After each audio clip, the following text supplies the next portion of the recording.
Tidak ada yang paling berat ketika kita menghambakan diri kepada Allah kecuali menjaga konsistensi iman kita kepada Allah. Beriman kepada Allah itu bukan satu musim, tapi beriman kepada Allah itu melewati puluhan musim dan puluhan purnama. Kalaulah kita beribadah kepadanya hanya di musim Ramadan, tentunya itu mudah. Kalaulah kita taat kepadanya ketika kita tawaf dan ketika haji dan umrah, tentunya itu ringan.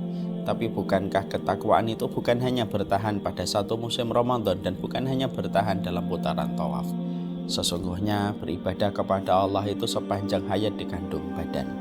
Itulah yang menjadikan kita mengerti tidak ada perkara yang paling berat dirasakan Nabi kecuali perintah ketika beliau diarahkan untuk istiqomah pada hidupnya.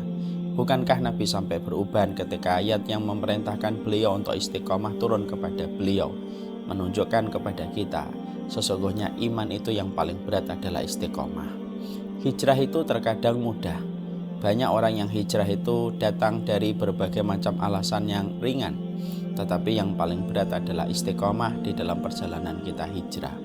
Disitulah kita memahami tidak ada perkara doa yang paling sering diminta Nabi kepada Rabb-Nya kecuali adalah meminta supaya diberikan istiqomah. Tapi walaupun istiqomah itu berat, selalu ada ujung yang manis bagi mereka yang tetap bertahan apapun kondisi getirnya dia hadapi.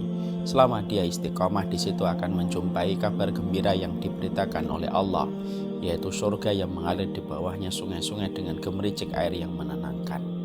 Inilah yang menjadikan kita mengetahui kenapa kita diperintahkan untuk zikir, kenapa kita diperintahkan untuk membaca Al-Quran, kenapa kita diperintahkan untuk terus menuntut ilmu, supaya menjaga hangatnya iman, karena menjaga ketakwaan dan keimanan lebih berat dari seorang penjaga gawang ketika menjaga mistar gawangnya.